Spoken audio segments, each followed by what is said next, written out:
સ્વાગત છે મિત્રો આપ સૌનું ભક્તિ સંધ્યા ચેનલમાં।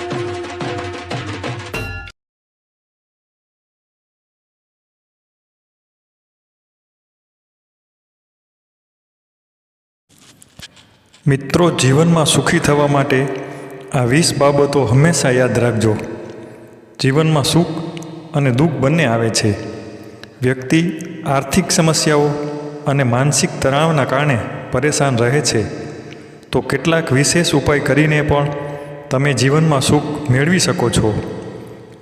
મિત્રો, સ્વાગત છે આપનું ભક્તિ સંધ્યા યુટ્યુબ ચેનલમાં। તો આવો જાણીએ આપણે જીવનમાં સુખી થવા માટે કયા ઉપાયો કરવા જોઈએ। એ જાણીએ તે પહેલાં આ વિડીયોને લાઈક કરજો અને ચેનલને પણ જરૂરથી સબસ્ક્રાઈબ કરજો અને કોમેન્ટ બોક્સમાં જય શ્રી રામ, જય શ્રી કૃષ્ણ અને જય મા લક્ષ્મી જરૂરથી લખજો અને આ વિડીયોને છેલ્લે સુધી જોતા રહેજો। નંબર 1, જો ઘરની સ્ત્રી સવારે ઉઠીને સૌથી પહેલાં ઘરના મુખ્ય દરવાજા પર તાંબાના વાસણમાંથી પવિત્ર જળ છાંટે છે તો ઘરમાં દેવી લક્ષ્મીના પ્રવેશવાનો માર્ગ ખુલી જાય છે। નંબર 2, ગાય માટે પહેલી રોટલી કાઢો, તેનાથી દેવી દેવતાઓ પ્રસન્ન થાય છે અને પિતૃઓને પણ શાંતિ મળે છે। ઘરના મંદિરની ઈશાન દિશામાં હંમેશા પાણીથી ભરેલો કળશ રાખો। પવિત્રતાના પ્રતીકો જેમ કે આરતી, પૂજા, અગ્નિ વગેરેને મોઢેથી ફૂંક મારીને ઓલવશો નહીં।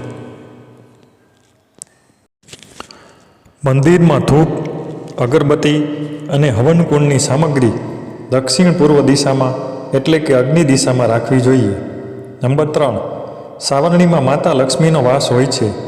ઘરમાં ક્યારેય સાવરણીને ઊભી રાખવી ન જોઈએ। તેના પર પગ પણ ન મૂકવો જોઈએ। તેના ઉપરથી પસાર થશો નહીં તો ઘરમાં સુખ અને સમૃદ્ધિનો અભાવ રહેશે। સાવરણીને હંમેશા છુપાવીને રાખવી જોઈએ। નંબર 4, જો તમે ઈચ્છો છો કે ઘરમાં સુખ શાંતિ જળવાઈ રહે તો ભગવાન બૃહસ્પતિ ઘરની ઉત્તર પૂર્વ દિશામાં વાસ કરે છે, તેથી ઘરનું મંદિર આ દિશામાં રાખો અને મંદિરમાં દેવી દેવતાઓના મુખને પૂર્વ દિશામાં રાખો। સવારે અને સાંજે ઘરના મંદિરમાં દીવો અવશ્ય પ્રગટાવવો જોઈએ। નંબર 5, અઠવાડિયામાં એકવાર ઘરમાં મીઠાના કચરા પોતા જરૂરથી કરો। તેનાથી નકારાત્મક ઉર્જા દૂર થાય છે। જો ઘરના મંદિરમાં કોઈ પૂજનીય મૂર્તિ હોય તો દરરોજ ઘરના મુખ્ય દરવાજાની જમણી બાજુ સ્વસ્તિક બનાવીને તેની પૂજા કરવી જોઈએ। મિત્રો, ઘરમાં ક્યારેય કરોળિયાના ઝાડા ન થવા દો, નહીં તો કરોળિયાના ઝાડા તમારા નસીબ અને કર્મને ફસાવી દે છે અને અવરોધો ઊભા કરે છે। નંબર 6, જો તમે ઈચ્છો કે ઘરમાં સુખ શાંતિ જળવાઈ રહે તો દર અમાસના દિવસે ઘરને સારી રીતે સાફ કરો। નકામી વસ્તુઓ ઘરમાં ન રાખો અને અગરબત્તી પ્રગટાવો। વાસ્તુશાસ્ત્ર અનુસાર ઘરનો ઈશાન ખૂણો સૌથી પવિત્ર અને સકારાત્મક ભાગ છે। આ ખૂણામાં દેવી દેવતાઓનો વાસ હોય છે। આ કારણથી જીવનમાં પ્રગતિ અને સફળતા મેળવવા માટે આ સ્થાનને હંમેશા સ્વચ્છ રાખવું જોઈએ। આ જગ્યા પર પૂજા સ્થાન હોવું ખૂબ જ શુભ હોય છે। નંબર 7, સવારે ઘરમાં ભજન અવશ્ય વગાડો। તેનાથી ઘરમાં દેવી શક્તિનો આશીર્વાદ આવે છે।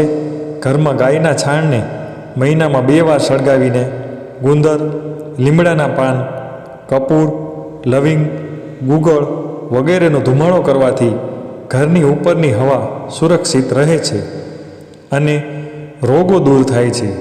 નંબર 8, ઘરમાંથી લેણું અને બીમારી ક્યારેય સમાપ્ત નથી થતી, તો તેનાથી બચવા માટે ઘરના નૈઋત્ય ખૂણામાં એટલે કે દક્ષિણ પશ્ચિમ ખૂણામાં લાલ બલ્બ પ્રગટાવો। કબાટ કે જેમાં પૈસા, સોનું અને અન્ય કિંમતી ચીજ વસ્તુઓ આપણે રાખીએ છીએ તે ઉત્તર દિશા તરફ મુખ રાખીને રાખો। આમ કરવાથી ઘરમાં લક્ષ્મીની વૃદ્ધિ થાય છે। 9, પથારી પર બેસીને ક્યારેય ભોજન ન કરો। આવું કરવાથી ખરાબ સપના આવે છે અને ઘરમાં બૂટ કે ચપ્પલને ગમે ત્યાં ઊંધા કે ચીતા ન રાખવા। તેનાથી ઘરમાં અશાંતિ આવે છે અને ગરીબી પણ આવે છે. નંબર 10, ઘરમાં પ્રવેશવા માટે એક જ દરવાજો રાખો. વાસ્તુશાસ્ત્ર અનુસાર ઘરના મુખ્ય દ્વાર પર 3 દરવાજા શુભ નથી હોતા. ઘરમાં પ્રવેશવા માટે ઉત્તર અને પૂર્વ દિશા શ્રેષ્ઠ છે. દક્ષિણ દિશામાં ભૂલથી પણ દરવાજો ન ખોલવો જોઈએ. તેનાથી ઘરમાં નકારાત્મક શક્તિઓ આવે છે. નંબર 11,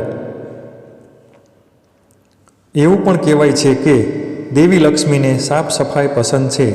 તેથી તેમના આશીર્વાદ મેળવવા માટે ઘરના મુખ્ય દરવાજાને હંમેશા સાફ રાખો.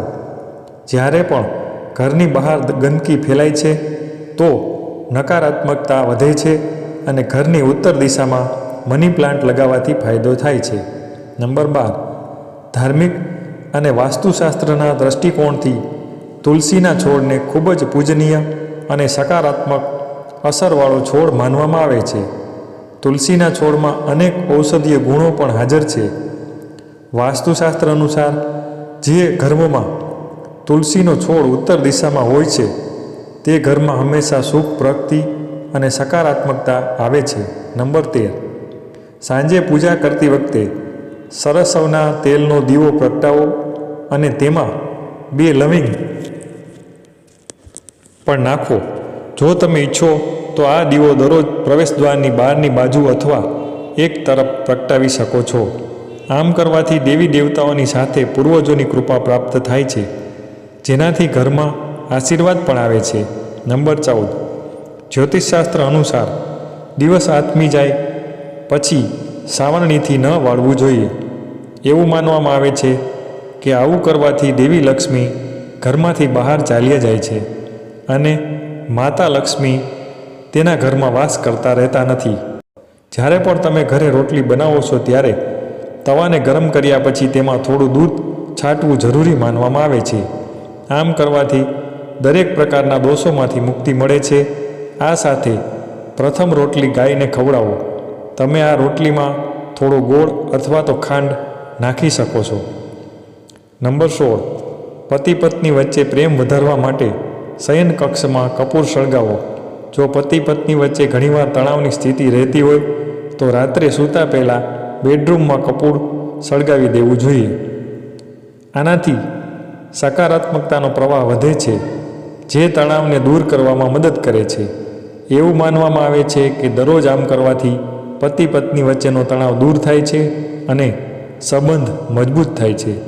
નંબર 17, વાસ્તુ અનુસાર ઘરનું રસોડું દક્ષિણ પૂર્વ દિશામાં હોવું જોઈએ. રસોડાની દિવાલોને લાલ, નારંગી અને ગુલાબી રંગથી રંગાવો. જ્યારે ડ્રોઈંગ રૂમ અને કાર્યક્ષેત્ર ઉત્તર દિશામાં હોવો જોઈએ. કચરા પેટી, વોશિંગ મશીન, સાવરણી અને ઇલેક્ટ્રોનિક સાધનો ઉત્તર દિશામાં ન રાખો. આવું કરવાથી ધનની હાનિ થાય છે. ઘરની બહાર ઉત્તર દિશામાં વડ જેવા વૃક્ષો ન લગાવો. સાથે જ ઘરમાં કેળા અને દાડમના ઝાડ પણ ન લગાવો, જેના કારણે ઘરની સુખ સમૃદ્ધિ જતી રહે છે. નંબર 18, વિદ્યાર્થીઓએ તેમના પુસ્તકમાં મોરપીંછ રાખવા જોઈએ. તેનાથી અભ્યાસમાં વધુ મન લાગે છે. જો પરસ્પર સંબંધોમાં મતભેદ ઘણો વધી ગયો હોય તો તેનો અર્થ છે કે મંગળ ગ્રહ નબળો છે. આ માટે તમારે શનિવારે સુંદરકાંડનો પાઠ કરવો જોઈએ. જે લોકોની કુંડળીમાં રાહુ દોષ હોય તેમને મોરના પીછા ઉત્તર પશ્ચિમ દિશામાં રાખવા જોઈએ. તેનાથી રાહુના દોષ ઓછા થાય છે.